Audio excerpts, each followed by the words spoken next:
What's up, nerds? It's Ebony Warrior Studios here for our second episode of Friends with No Benefits. I am accompanied by Sydney and Desiree yet again, and today's topic is going to be on true crime. Well, technically, it's white women in true crime, but it's true crime.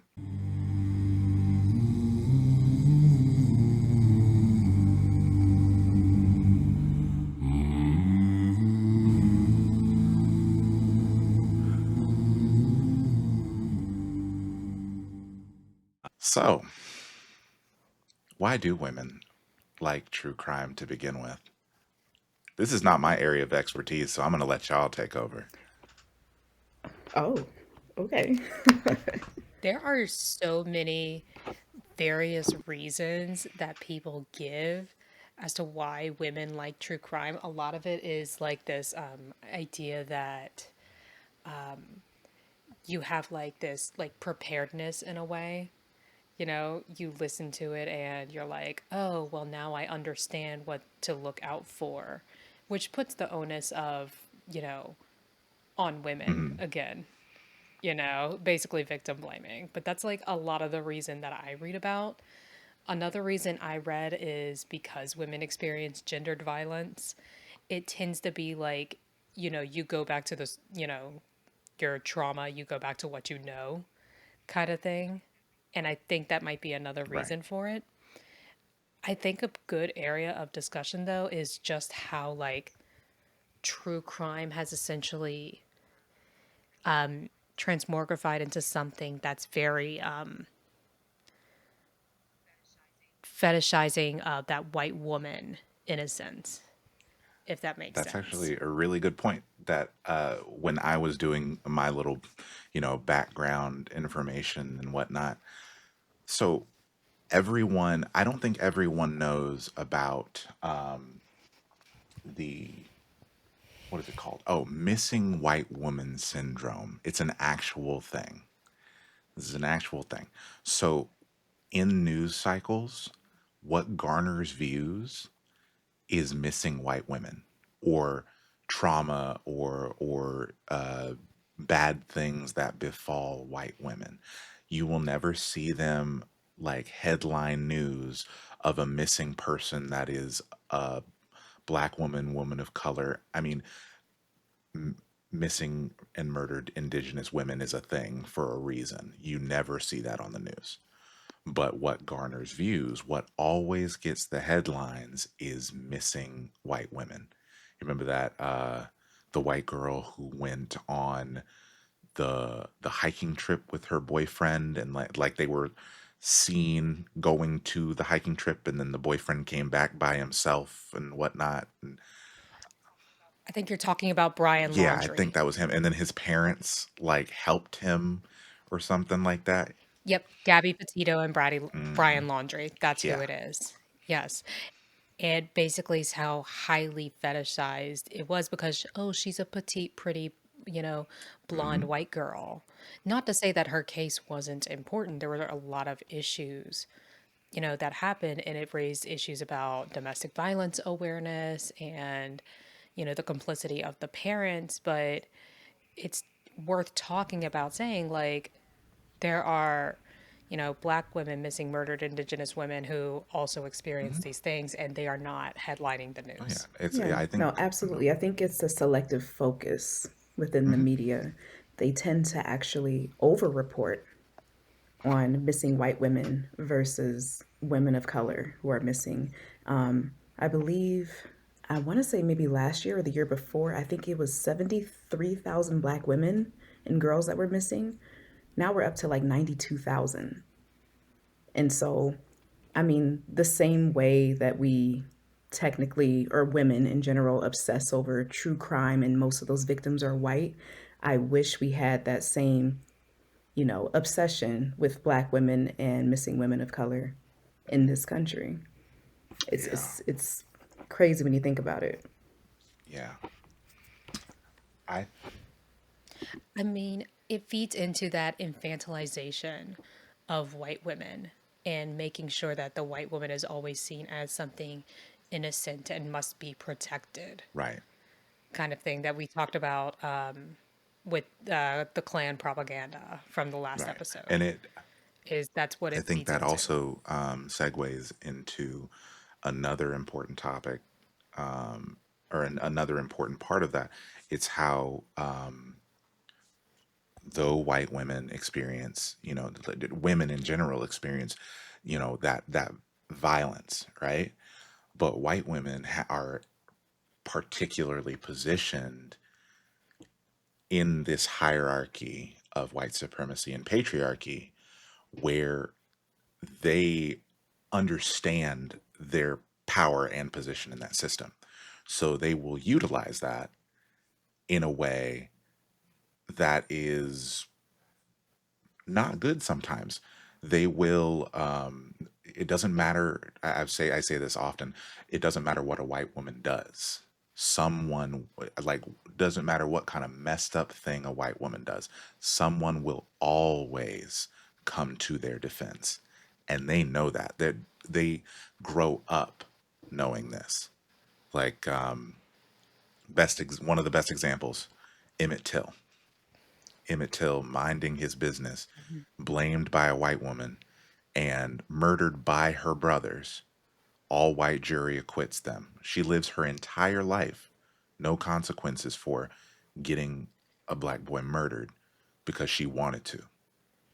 Or the videos that you see today of white women getting into altercations in stores or grocery stores, and they immediately go into hysterics, screaming because they know that a white woman screaming will have people coming to their defense.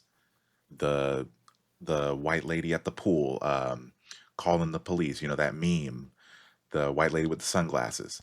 They understand the power that they have within the system of white supremacy. That's why they always threatening to call the police or threatening to scream.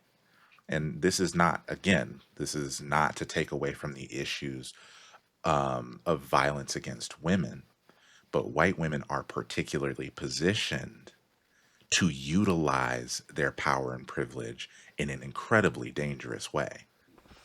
Yeah, absolutely.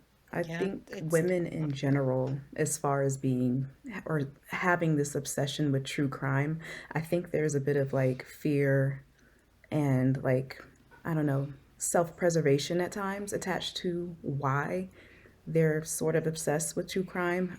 The safety aspect, the sense of justice, maybe even identifying with the victim, Hmm. a sort of control of the narrative too, maybe guessing ahead of the narrator as far as who did it and why. Right. Also, the obsession with why. There's a lot that goes into it, but there's definitely a glamorization of the genre, Mm. specifically when there's a lot more white women being pushed to the forefront as far as their victimhood. and I think that's probably the best way of putting it is the glamorization of it that actually makes it a problem because we do have in the true crime genre cases where they are trying to utilize this what is essentially entertainment media for cases of good. I'm thinking of, podcasts that brought to light wrongful convictions like Adnan Mm. Saeed, for example. Trying to utilize these wrongful convictions, but I feel like those don't get, well, they do become popularized. I think I say Adnan Saeed because he is a very popular, notable wrongful conviction case. But because they wrongful convictions end up being sometimes that means the case goes Hmm. unsolved, they don't want to be picked up as Right. often. So then you have to look, it forces us to look at how did the justice system become this when it's supposed to be protecting, you know, innocent white women, Mm. if that makes sense, from the scary Yeah. brown man. But oh no, it wasn't the scary brown man. What do you Mm. mean? Yeah. I mean, it also plays into how, white supremacists love focusing, the same way that they did back in the day. Remember we talked about Birth of a Nation, how the fear of white people was, the big scary black man. We have the KKK has to come in and save white women from black men when that wasn't a thing. That was not a danger. Like black people were quite literally trying to survive in Reconstruction era United States. They were, you know, barely scraping by. Black people were not just trying to find white people to attack, and that wasn't happening. But white people created this fear in their heads of black people, and that's carried over to today. The fear of black and brown people, even though most crime is in communities is done against other members of that community. So most crime against black people is done by other black people. Most crime against white people is done by crime or but by other white people. And white supremacy would want you, or white supremacists especially today want you to believe that there is this onslaught of attacks against white people by black and brown people. I mean, we just saw an example in DC a couple weeks ago. I can't remember their name right now, but these two influencers from like TikTok, this white guy and his wife they're huge supporters of Trump. They went out onto the street and accused a black man of saying that he was going to slit their child's throat out of nowhere, just out of the blue. And this man got arrested for that. Come to find out, man had done no such thing. And what happens in situations like this is it really does not matter if there is no conviction against the black or brown person. The court of public opinion will judge them guilty. And I think for a lot of white people, situations like that, they get cleared, they can move on with their lives. But things like that for black and brown people, black people especially, the court of public opinion's already tainted your name. It does not matter. You could tell them till you're blue in the face, show them the evidence. No, this wasn't me. I was cleared, whatever. Everyone's already got that image in their head of big, scary, whoever you are. And I think a lot of palm colored people don't it a lot of these conversations have to do with how palm colored people don't take into account someone else's lived experience or worldview.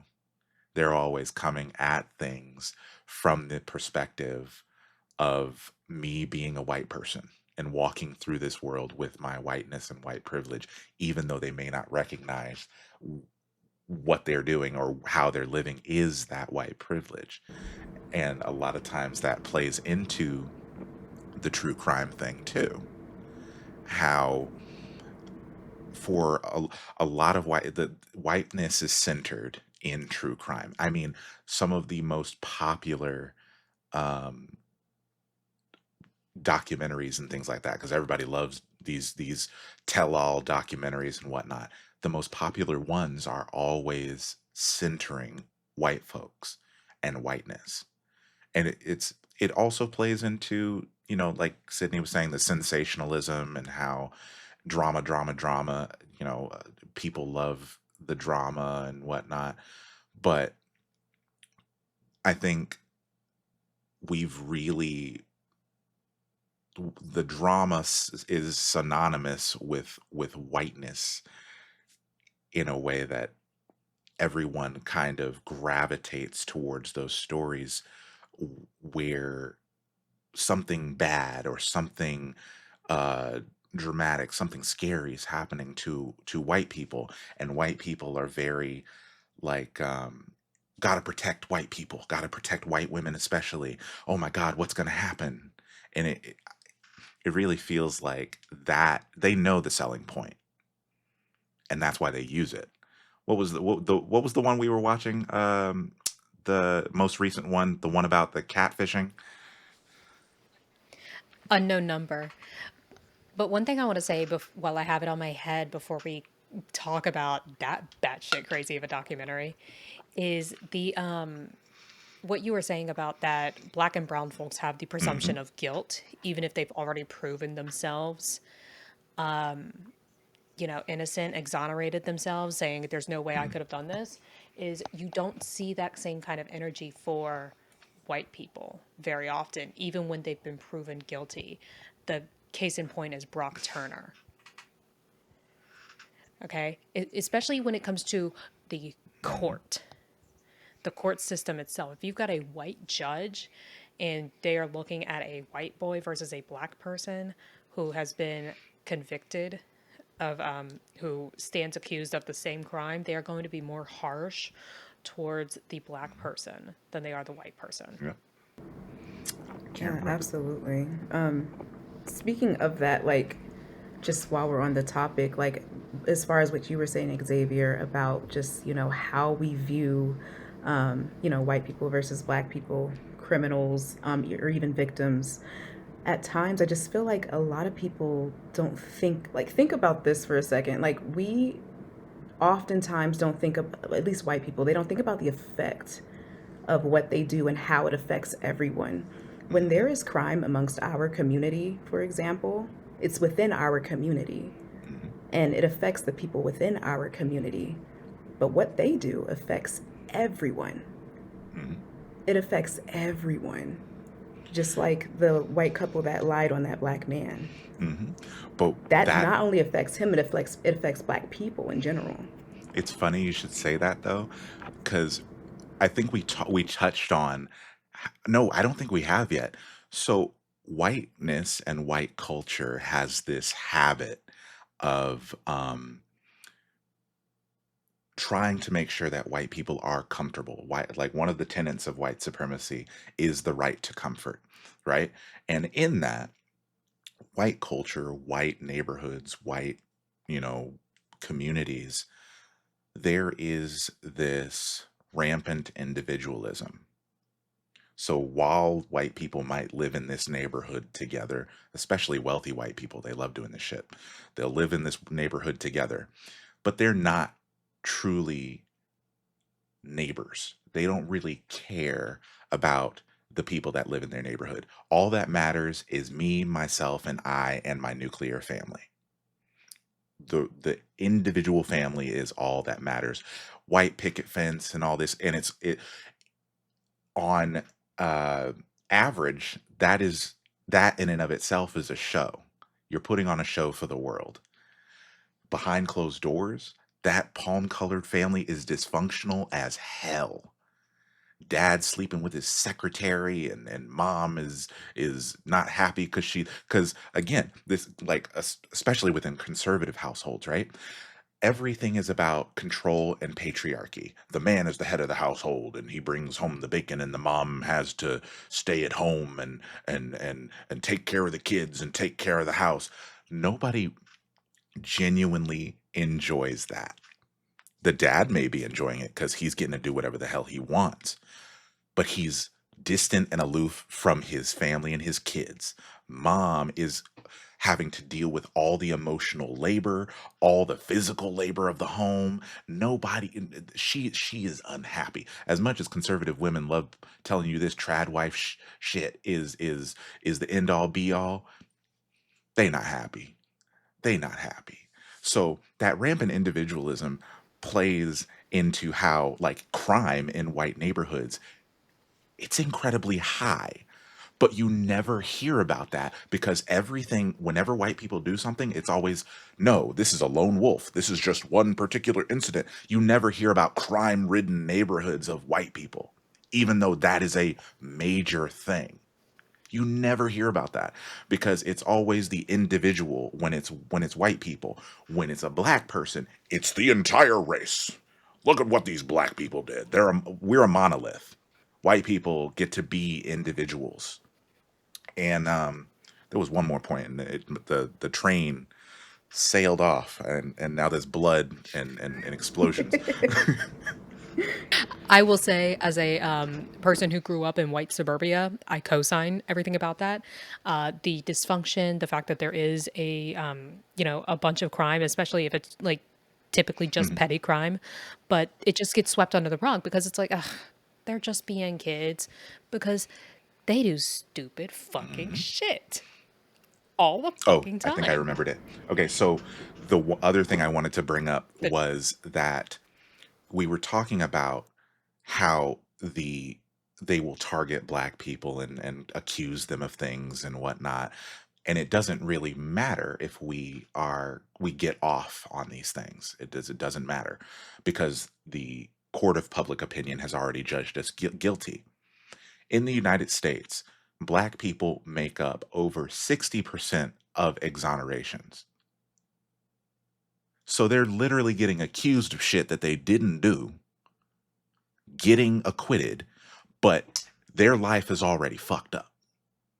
The employers don't want to deal with them anymore because there was this that they were uh accused of such and such. And I mean, look at what happened to Tyron Lacey just recently.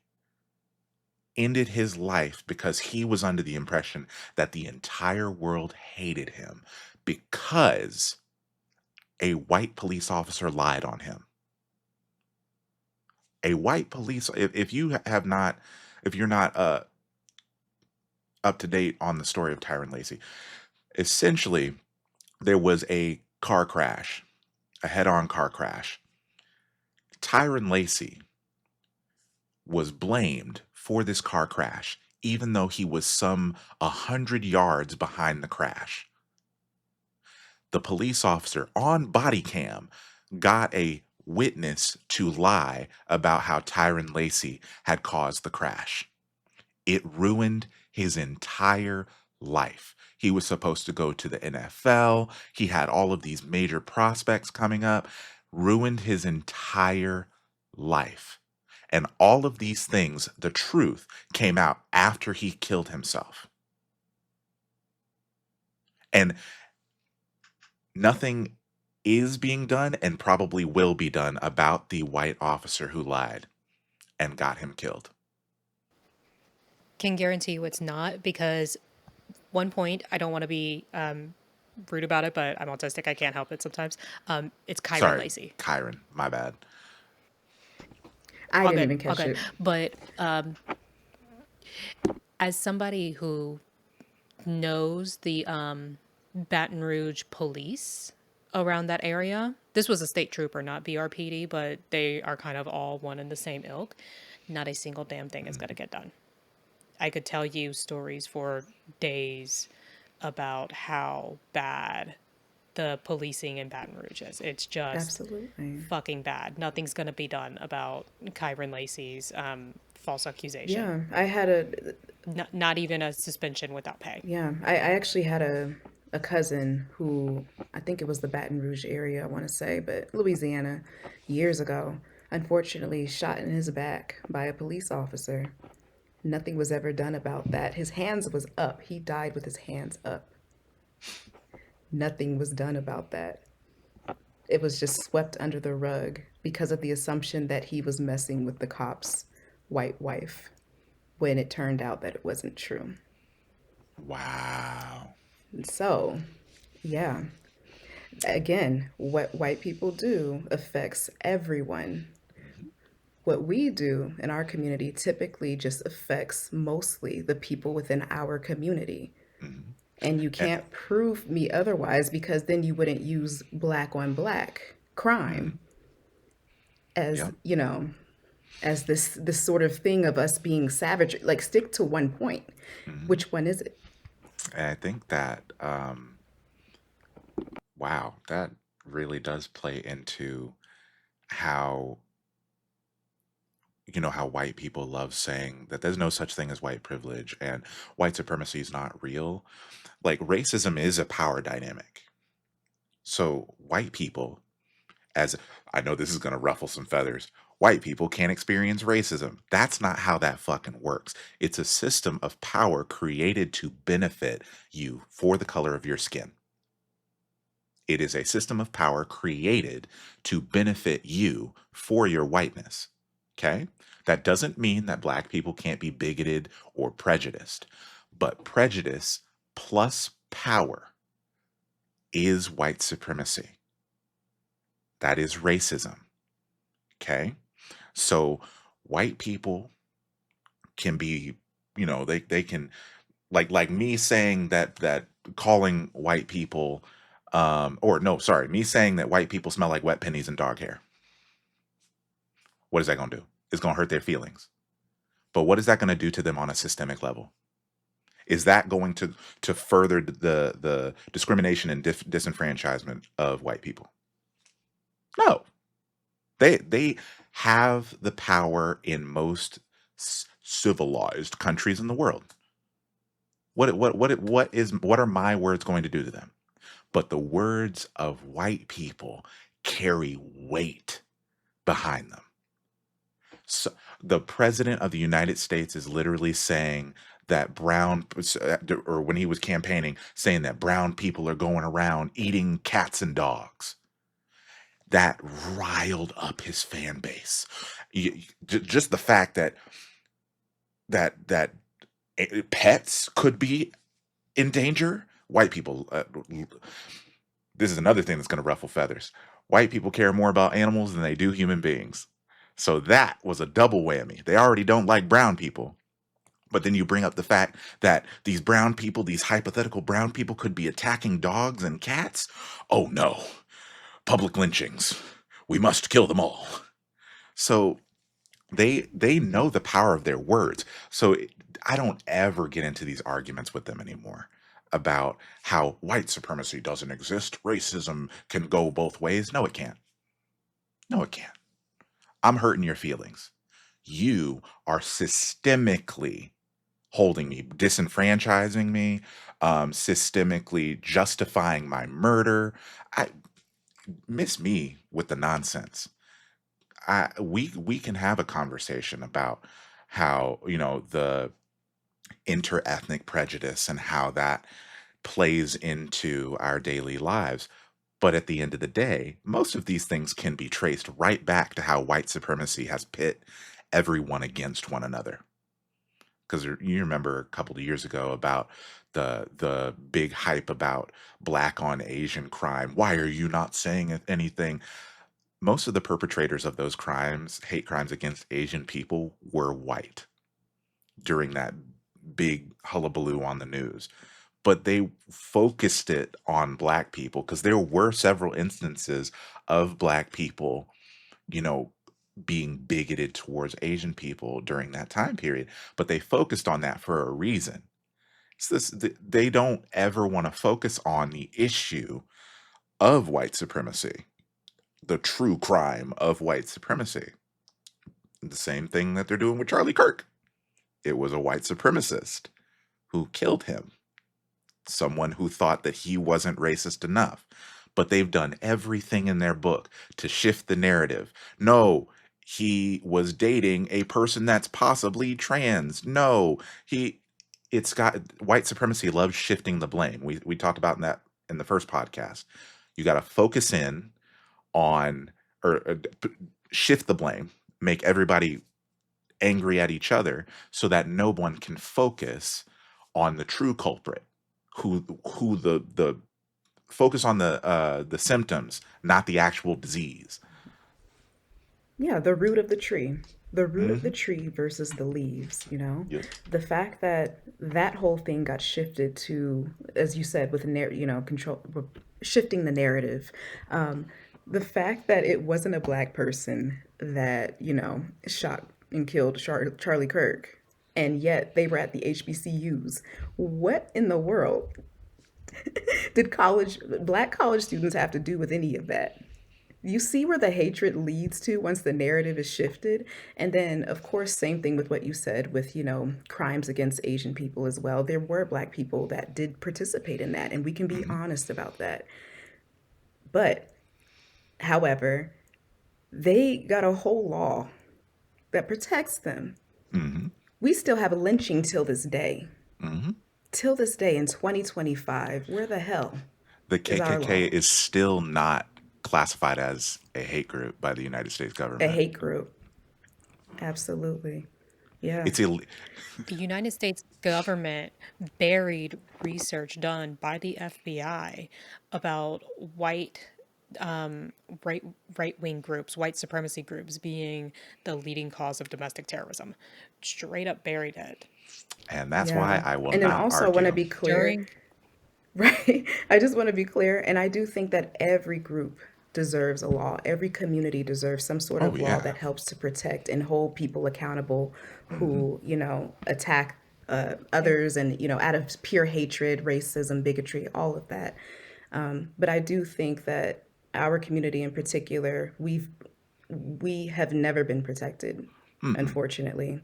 And there's no No. justification for why there is no protection for us, And so just want to make that clear. I know it was a bit of a tangent, but we are still talking about true crime, and this all plays into it. It's why a lot of black folks really find it weird how obsessed white people get with true crime, how obsessed, especially like white women, make it their entire personality and whatnot. It's very uncomfortable because they often focus on the crimes that happen against white women. And I understand that they are part of those groups. But like this is happening in far greater numbers to black women and people of color. And it's just so weird how that same energy you're focusing in on white women who are definitely getting justice, right? But black and brown people, few and far between ever see justice. And I understand that people dying, they're not getting true justice because they're now not alive. I get that. But I'm saying the effort put into crimes committed against white people and white women, they will go, years. This was a cold case, but we brought it back out, and now we're solving this case the first 48 hours, and they will find this person all these years later that killed this white woman back in 1983. You know, but you don't ever really see that energy put into figuring things out when it comes to black and brown people. It's like, oh well, the trail went cold. Guess we can't do anything about it.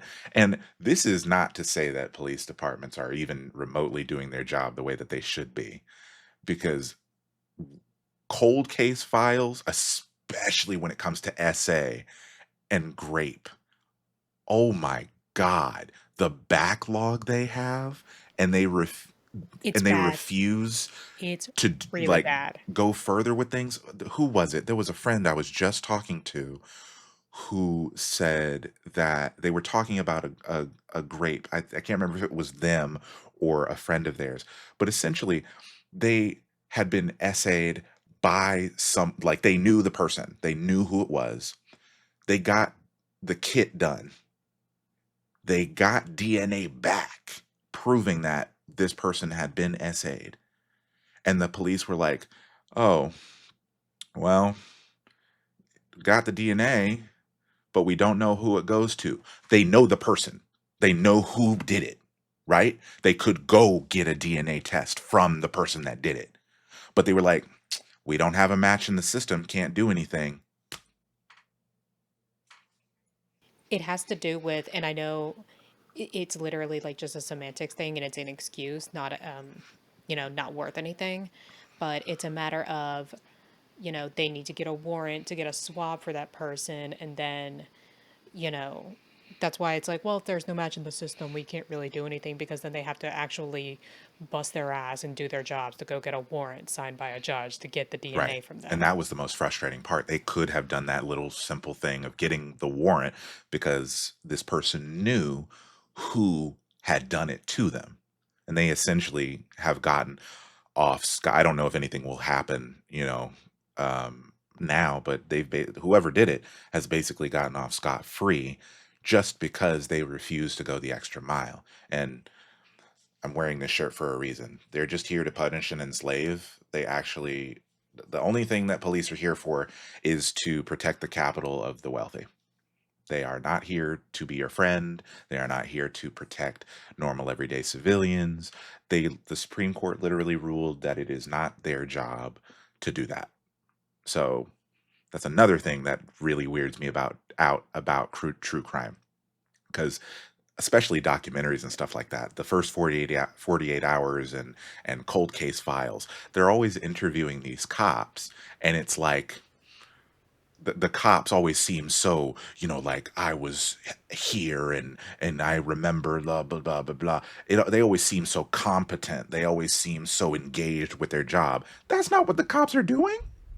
That's not the cops. They don't give a shit.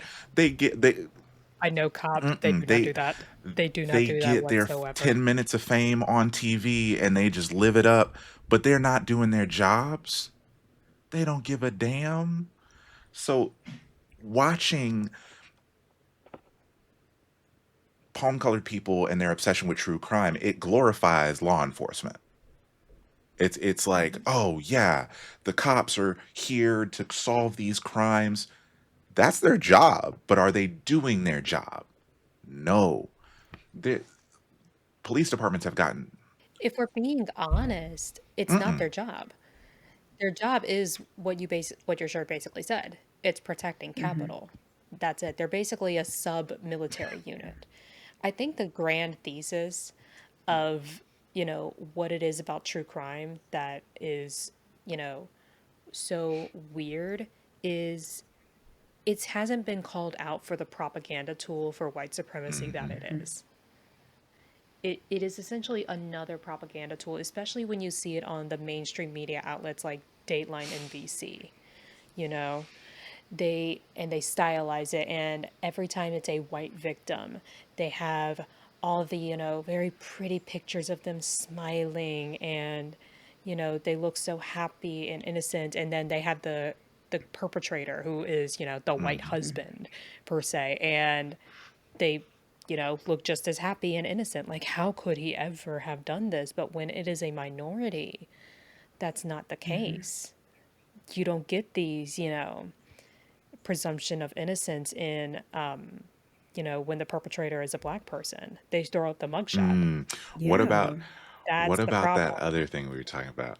How not only is there, like that presumption of innocence, but another reason that I think for a lot of black folks, that we're really uncomfortable with the true crime genre is because there is this romanticization of the not only the killings, but the serial killers themselves. The way that there it Hybristophilia. is, that's the word. The way that Hybristophilia. serial killers are sometimes deified, or like it's like, oh well, you know enough time has passed. I do think that they're that they're a little good looking. I what would I do in They've yeah changed. what would I do in this situation? I don't think they would kill me. I think it's so It's pick me and that's energy. why it Yeah. makes It's me weird. really uncomfortable when they do these, like Jeffrey Dahmer, for example. The family of Dahmer's victims, they have asked on multiple occasions that these companies doing different shows and whatnot, you know, stop doing these things. They don't like how Dahmer is being glorified, and they always the almost always these shows are focusing on Dahmer in such a specific way that it makes him, like, makes people feel like they're attracted to him. Like that one, I can't remember the actor's name, the one who played the speedster in X-Men. He played Dahmer, and no, Oh, Ethan not Ethan Hawke? Hawke. no. Hold on, I'm looking it It up right was now. so like Evan something. I know exactly what you're saying, because it's like that's what they do. Because again, in this being essentially a propaganda arm, you have to make this attractive. It's an entertainment industry. You have to make this attractive to people, which means the main character, i.e., the serial killer, you have to make them Evan Peters. attractive. You have to make them Evan marketable. Right. Peters.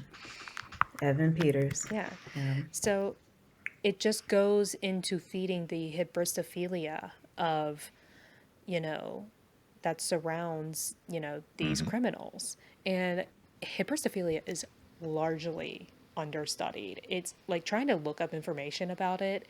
There's really nothing other than kind of anecdotal evidence of like, well, these women, they find them attractive because it's an adrenaline I was just rush, about to or say that. they know where they are, they have control. And it's like, that's not really getting to it. Right. It's not. Right. I think the Because it's adrenaline rush part of it, right. though, comes from, I think we can say that that more so applies to just being obsessed with watching true crime. Hmm. I would say that gives you an adrenaline rush. It's a controlled environment. We're addicted to fear and horror when it's in a controlled environment, that sort of And thing. it's like that thought in the back of your head, this could possibly happen to me, but it's a controlled environment, like you said, so it's not going to happen to me, Right. but this could happen to me because I'm a white woman. Oh, like Hmm. it's tantalizing, it's Yeah. sensational, you know. um It's thrill seeking. mhm. It's the same reason why you don't see black folks doing rock climbing and, doing things that we know we shouldn't be doing. That is thrill seeking. Our look, just walking out the door every day is enough Yeah. because I don't know if I'm going to come back home. Hmm. But for them, they're mostly protected, Hmm. So in they're this trying to society. find So they have to go ways. through exactly. Hmm. So it's Yeah. fun for them. That's such a good point, because it's like when you think about like these extreme sports, you see it Hmm. primarily white And this is not people to who say do that, it. black people don't do these extreme sports or these activities. Black people go hiking and Right. camping, but it's funny because Hmm. we do these things, but we do them from this perspective of being black, and we're going to do them in a way that is typically safer or more like we do things with more common sense, right? We're not going out there to we may be getting a bit of a thrill, maybe, getting Hmm. out there doing some crazy things, but we're going to a point. It's kind of like that difference between Right. partying with black people versus partying with white people. White people drink to get black out. They drink to off themselves, essentially. Black people, it's like it's fun, it's to get buzz, and that's why I don't party with white people. It's like they go overboard. They do the same thing with activities. It's like, okay, this is fun, but you Jimothy wants to invite you out to go camping up at Red Top Mountain. That's a place here in Georgia. So and Jimothy wants to invite you to go out camping. And cool, that's not a problem. Well, what we're gonna do when we get out there, we're not gonna sleep in tents, and we're like Jimothy wants to do crazy shit. Like I will go camping with you, but I'm not doing that white people shit. I want to be smart about this, right? And it plays into true crime. It plays into horror films. Like we're not trying to play with our lives. It's kind of the same reason we won't play with Ouija boards. I It, don't give it a it gets to a shit. point. Hmm. Yeah, it just gets to a point. Like I Well, love hanging out Ouija with white boards are folks, not but my real. God, it Ouija gets to a boards are not point. real. Yeah, Ouija boards are not real. I don't give a shit. I don't give a good goddamn. You think Look, I'm gonna play with the Ouija board? we're not taking a chance. Mm-mm. Mm-mm. No, I'm good. No.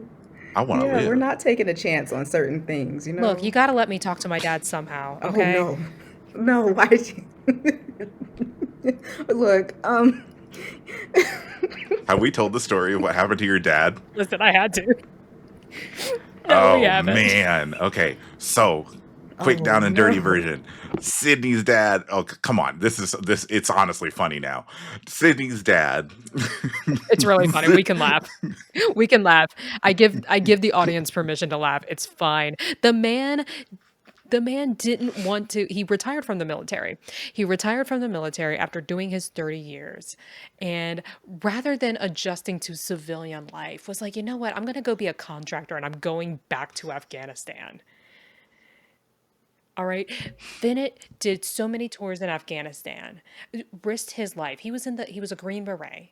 He was in the special forces, and then decides he's going to go back as a retired contractor And that's when he gets hit in the head with a sniper.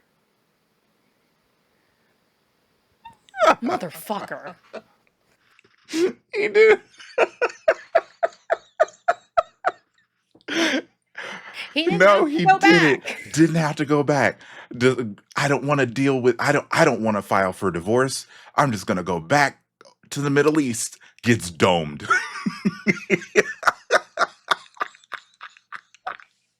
White people like Oh playing with their shit, lives. that's funny as hell. Oh my god. Oh fuck. I don't remember where we were going. There was an it The thrill seeking, White people play with their the lives, and black people don't. adrenaline there was a rush. series that I was about to talk about, and I can't remember what it was now. Oh, I hate that. We get so deep into these excellent conversations that I need to start writing down my points because I keep forgetting things. Oh, it Is was it a the other. Netflix Well, doc? What? Yeah, that Netflix one, the The new one? the yeah, unknown number, unknown number. Oh, catfish. Yes, this is where, to give a quick summary, basically these two little high school kids who are white start getting these random harassing text messages from an unknown number. Okay. And we go the entire documentary. This goes on for over a year of these kids getting harassed from this unknown number.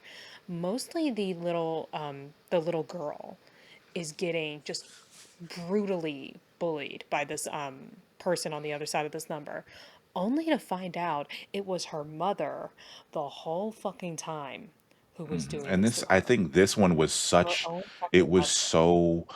Um, it was so popular because again, it plays into how white women are frail and fragile and need to be protected.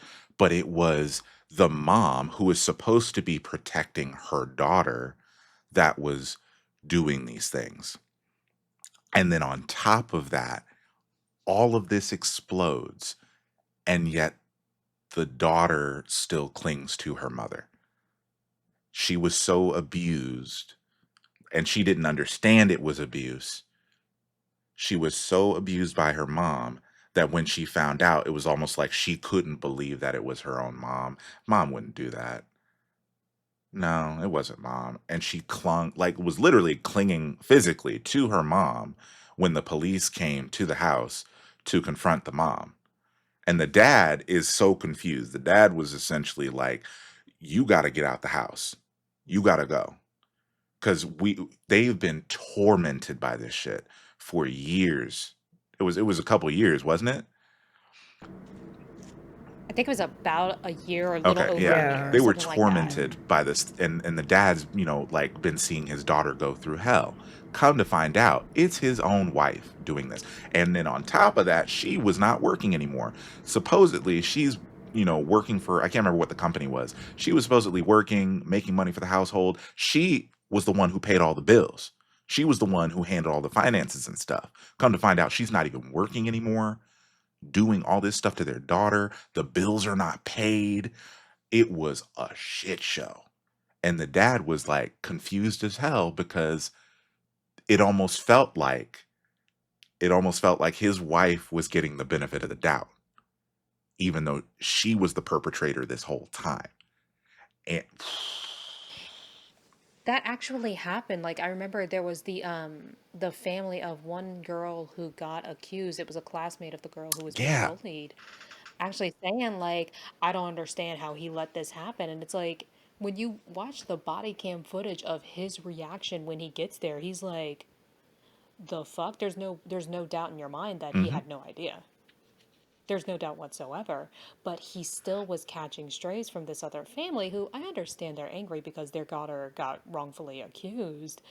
But holy shit. yeah. You know what I mean? But I think that also plays into the while white women are protected, right, under that system of white supremacy and patriarchy, that the fact that white men are always the head of the household does come back to bite them in the ass. They're always seen as the head.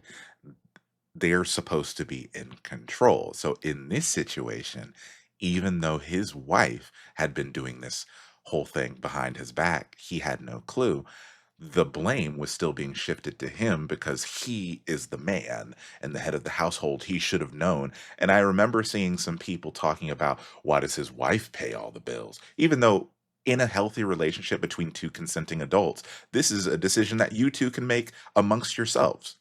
People were still blaming him. You shouldn't let a woman take over the finances. That's supposed to be your job. Hey, patriarchy comes back to bite you in the ass. Don't know what to tell you. And it's not an Not only uncommon thing. I mean, No, sometimes the man may go make the money and, you know, gives the money to the wife for her to be able to pay the bills. And, you know, it just depends on what works for you, but it's definitely not uncommon. right. it's not uncommon, but I also feel like that's another thing that kind of plays into white patriarchy. If especially if you look at like quiverful families and how they see the man as being the end all be all in terms of authority, the man does handle the finances. A lot of times, you know, it's expected that women should not know how to handle the Hmm. finances, you know? So it was weird that to them that there was like, well, why is she doing all the finances when you should know how much money you have? You should know how much money you're putting towards your bills. How are you, so lackadaisical about this? When in reality, in this particular case, she was a Hmm. narcissist. It's the whole reason she was bullying her own daughter. She was a narcissist. She needed the control over the finances. There was never going to be a world where she was ever going to let him have any kind of control over the money that he was bringing in and, the bills that were Yep. being paid. Simple as that. Mm. I'm glad you mentioned the So, control yes, it really aspect does of it kind because even in the documentary itself, I mean, the fact that she was able to get a documentary and, you know, that's a whole other thing. But, and yeah, exactly, you know. But where was I going with this? Ooh, I think the train has left. control. Yeah, control. She was still able to control her. She was still able to control her narrative in that Hmm. documentary. The whole time Isn't that crazy? she was victimized. Like, I think when I posted about it on Instagram, everyone had pretty much the same reaction I had. Why in the hell are they making this documentary seem like she's the victim the whole time? Even after she was exposed, the documentary crew, I think they were asking a few questions here and there that were kind of villainizing her or trying to get her to sort of admit her mistakes or her fault or whatnot. But it still was framed in such a way that, oh, she's just a baby. She doesn't really know what she was doing. I mean, committed crimes, and yet she is still being infantilized as if she's this meek and mild, I don't know what came over me. I feel like that kind of plays into like how we always, talked about like if you were to do the same thing to say a black woman who had done the same thing, she wouldn't have gotten Mhm. that treatment. In terms of the documentary, I think it was very intentional that the producers did let her herself into her own hole, Mhm. essentially. Where she essentially admitted it on the documentary. She, and then tried to make herself seem like, but I didn't know what I was doing. Like it was intentional, but again, they wouldn't have done that if it had been a Nope. black or brown woman who had been accused Mhm. of the same thing. And I think that's the issue. If there were equal treatment, I think we would have been fine with the producer's choice in doing this, but there's no way in a world that, you know, in the world we live in Right. that would have Going back happened. to what we were talking about earlier, about the differences between how white people and black people exist in society, black children, from a very early age, really dependent on how they physically look, they will be treated like an adult, even though they are a child. Like you're seeing black children get put in handcuffs for crimes that white children commit as well, and white children are just given a talking to. Is because there's this assumption that black people are not only dangerous, but they're older than they actually look. There's always this assumption that a black child may be a young adult or older than they actually are. Because The oh, It makes me think of Hillary Clinton calling them mhm. super predators back when Bill Clinton was running for president or It during that literally goes Or how back presidency. to about this? The enslavement. fact that, yeah, or the fact that, when you hear about young black men getting shot down in the street, 50 bullets, it took 50, it Hmm. took 80, it took 100. Why? It's a human being. He's not the Incredible Hulk. It's Why? because they're afraid. It's always like the big black beast. Black people are it goes like I said, it goes back to enslavement. It's the reason why to this day doctors literally think that black people have some doctors literally think black people have thicker skin, or that black people can tolerate more pain. All of this goes back to enslavement. White supremacist ideals made up about black people to justify their mistreatment.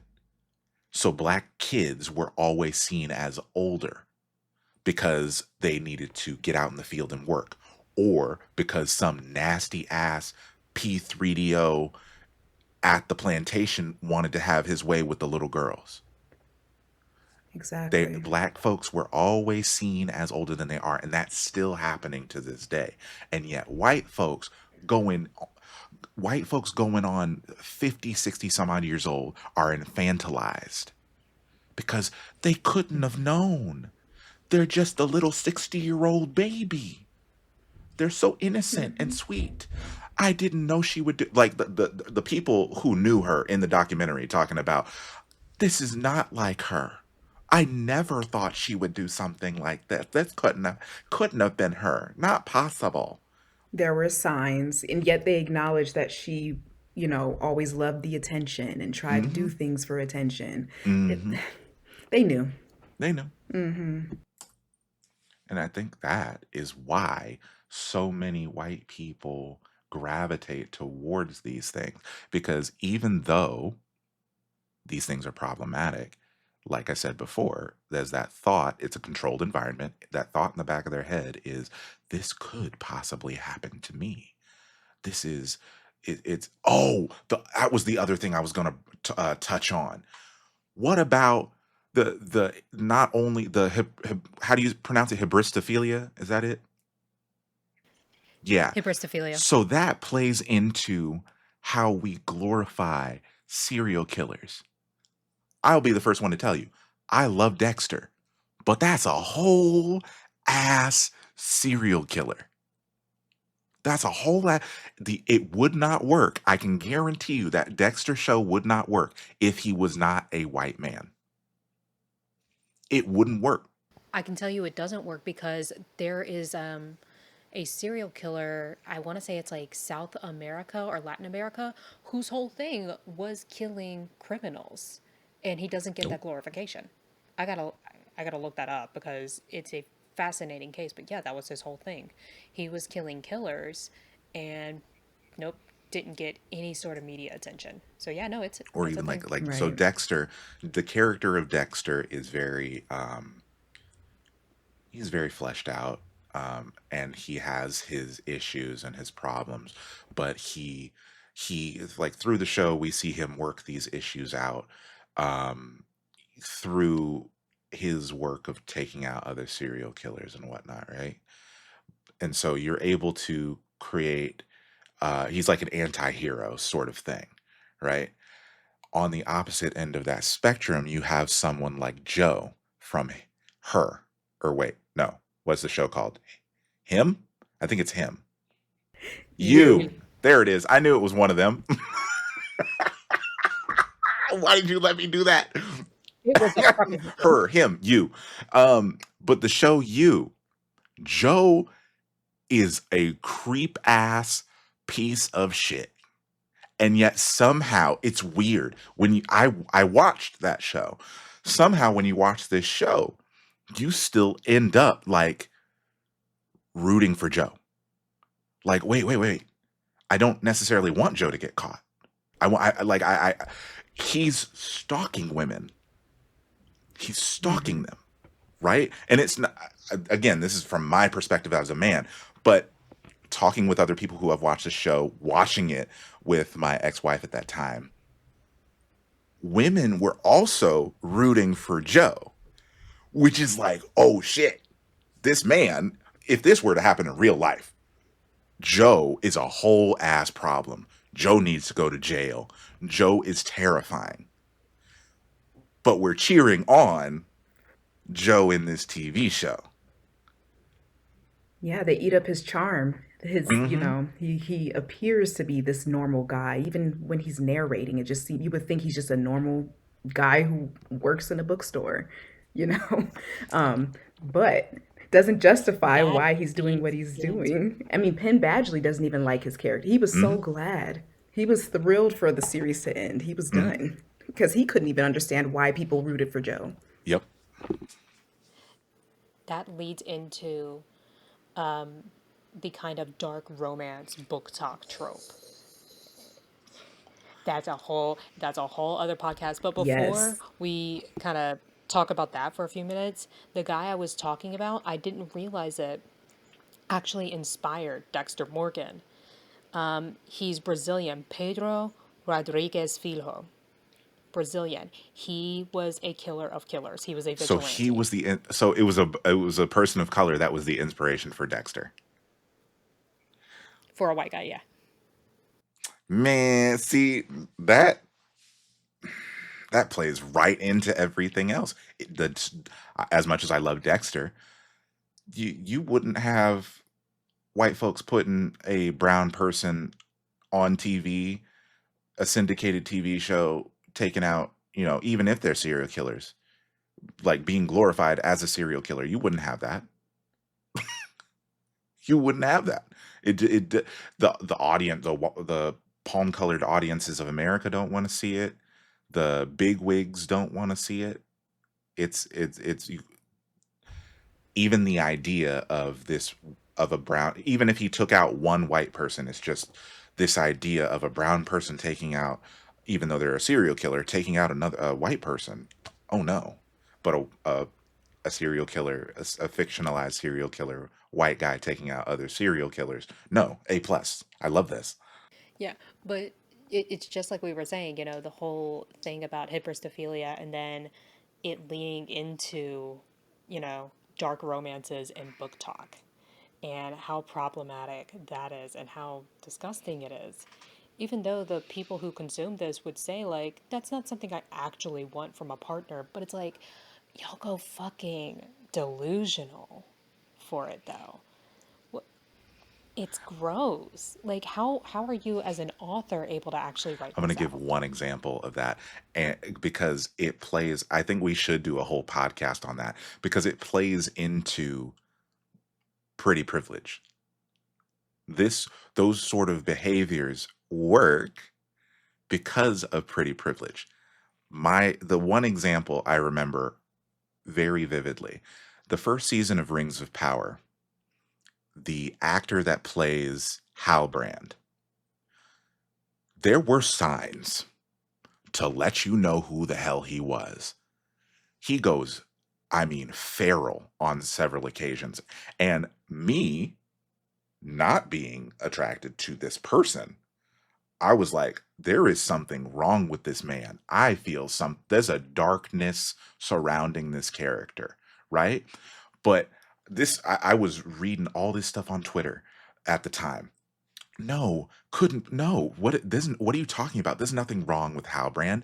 Halbrand he's, and they're so focused on Halbrand, the character, because of his looks, that they're overlooking what he's doing. Like Halbrand's creepy. And if you haven't seen the first season of Rings of Power, I'm spoiling it right now. Halbrand is Sauron. He's the Dark Lord. God damn it. And there were signs to let you know. But white women were wrapped up in, oh my God, Halbrand, he's so beautiful. I love him so much. And then they're surprised when it's revealed, haha, psych, I'm Sauron. And how dare you? I remember talking, they had me at Dragon Con on a panel about this, right? And I brought this up. Again, Lord of the Rings fandom is very white. I'm one of very few black people that are, you know, prominent in these spaces, and probably one of maybe a couple black people that were on panels for Lord of the Rings, especially at Dragon Con, right? So I brought this up. You should have seen the looks on the white people in that room. You would have thought that I had gone and called them crackers. they were they were like some of them were getting offended, but like I'm not one to shy away from conversations like this. People were literally ignoring who Halbrand was as a character. We're seeing the signs of who he could possibly be. They were ignoring those signs because he looked beautiful. And that's what worked for Sauron. Sauron, the character, literally operated that way. He came across as this beautiful elf to whoever he met. He was beautiful, he was intelligent. He used that to his advantage. And serial killers like Jeffrey Dahmer and whatnot, they use that to their advantage too. Serial killer Ted Bundy, Jeffrey Dahmer, um, you know, there's so many of them, and that kind of leads into hybristophilia. Is it essentially is ignoring your, you know, lizard brain telling you this is Hmm. dangerous, this is dangerous, this is dangerous, and then consciously or subconsciously overriding that intuition and saying, nope, I like it. Yeah. And I think it has something to do with the signals in the brain mixing up fear and adrenaline with sexual Hmm. Mm-hmm. arousal. Yeah. Even when the I think that consequences. might be part of it. Yeah. Is very much in front of your face. Exactly. Oh no, here's the evidence. He killed people. I want to bone him. Ew. And I, like, as a man, the opposite end of that spectrum, men are unsavable. We're absolutely horrible. So, for example, you'll any comment section you go into of, you know, boys being essayed by teachers who happen to be women. Men in those comment sections will, oh well, I wish that had been me. If I, you know, I would have treated her right. Bro, you 11 years old. You're 12 years old. You're a victim.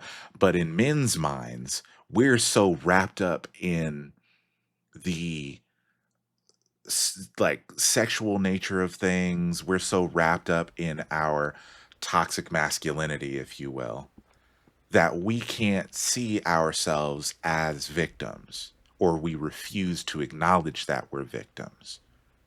We will do that Mm. same thing when it comes to women who are committing these crimes. We it's like, if it plays into that pretty privilege thing. If it had been a, you know, non-conventionally attractive person, then all of a sudden our, you know, we can focus in and say this child is a victim. But if it's a pretty looking, especially white woman, forget about Mhm. it. They're going to make every excuse in the book to say that, you know, well, Mhm. that kid must be soft, that kid must be, the, the child is a victim. And I don't ever want to Yeah. hear men talk about, you know, what about my mental health when it comes to, you know, whatever appreciation month or day for other marginalized group. Men don't care at any other point. They only use that as a way to deflect from somebody else's allotted time, or the focus on being on somebody else. Men don't care. Absolutely, because like, yeah, there's no acknowledgement that a boy can be a victim, a man can be a victim, because they are wrapped up in their toxic masculinity. But they'll use that same thing to throw it back in a woman's face when she says that she's a victim, or when women say, "Hey, we are victims." Hmm. Look at what Like, come happened to on. Brendan Fraser. He came forward about the essay that he experienced, and he was basically blackballed Hmm. for damn near decades for Right. for advocating for himself.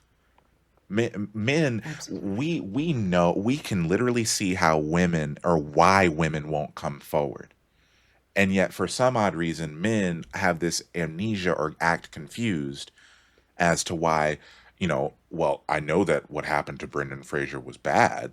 Why was he so quiet about it? Because men were the ones that were chastising him the most. Men. Right. They were saying, "Oh, well, he must be gay," and blah blah blah blah. Like what? Men don't get essayed, which is absolute horseshit. Well, men don't care about our mental health. We don't care. It's always Mhm. passing the buck, shifting the blame, and that's why we need therapy. But we never will go to therapy because we'd rather.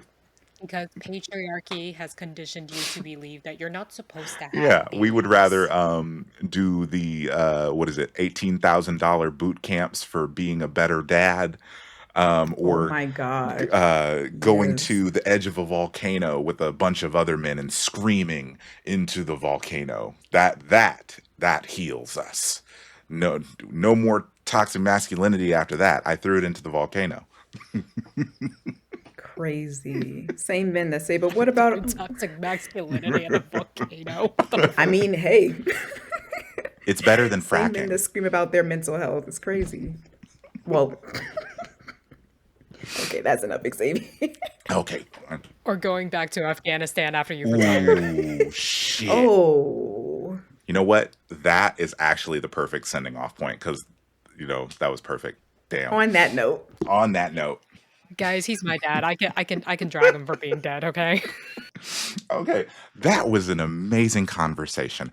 I mean, it didn't go off the rails. Everything worked so well, and I love that about these conversations. It feels like it's a tangent, but it works in the grand scheme of things. Like true crime in and of itself isn't necessarily a problem, but the focus on centering whiteness and then not acknowledging the issues of white supremacy and how whiteness plays into all this, that makes it icky. I don't like, I mean, do I watch things like Dexter here and there? Yeah, they're enjoyable, but I understand that these things are fiction. I understand that these things mhm, are not real. And in the grand scheme of things, I'm not championing serial killers. I'm not.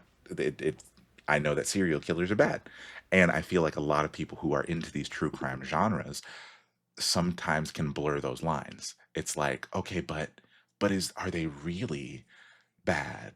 Could they possibly be? Because there's that, like you were saying earlier, that fight or flight mixed with like arousal type shit. It's like it's weird, but I really enjoyed our conversation today. That was a lot of fun. It was a lot of fun. Should we pick our next topic? What were the? uh, Allow me to Okay, pull pull up up the the list. list. oh, Sydney's got it. Sydney got the list. Oh wait, no, no, no. Next week is supposed to be. We have a guest next week. We have a guest next That's week. I'm right. not going to announce the Oh, guest just yet, but we have a guest next week, and he will be with us talking about the politics of Star Wars. So we're going to talk about the. We're not going to get too deep into it. We're not. We're going to talk about like the saga, the Skywalker saga, and also Andor. We're really going to focus in on Andor because I want to talk about the kind of the comparisons between what's happening now, especially, and what happened in Andor, especially considering they wrote that 3 years prior to what is going on right now. I really am looking forward to that conversation. So we'll do the choice for like next podcast. We'll choose what our next topic is, but for next week, we're gonna have a guest on. So very excited for that. very excited for that too. Yeah. Well, is there a way? Well, we'll talk Okay. about that later. Uh, Okay. s- Thank you so much for joining me, ladies. Sydney and Desiree. If you would like to say something to end, I will leave it to you, and then I'll send us off. Yeah, I really enjoyed this conversation. I think at times, we think that we're rambling off, but no, nuance can sort of sound that way to certain people. And so we added a lot of nuance to this conversation. And yeah, I really enjoyed it, and I'm looking forward to next week. I think Star Wars is going to be a lot of fun, and I don't have a send off, Xavier. You're just supposed to power me off as Oh, an right. AI. Cortana, shut off. Shutting off. Sorry, SAG. SAG, look. All right. SAG, you know what's up. We don't support AI. But she's not that type of AI. She's not that type. She's not the type that's stealing people's jobs. She is a I'm just a yeah, that Neuralink thing. implant. Neuralink implant. Because I'm a Spartan. Uh-huh. I'm a 7 foot tall, 1,000 pound Spartan. In the interest of protecting my career, again, SAG. Okay. As always, this is Ebony Warrior Studios with blinding speed, master quality, and untold savagery. Thank you so much for joining us for today's episode. Please go drink some water and take your meds. And I'm not, no sugary drinks. Coffee doesn't count as water, you damn neophyte. Go drink some goddamn water. All right? Bye.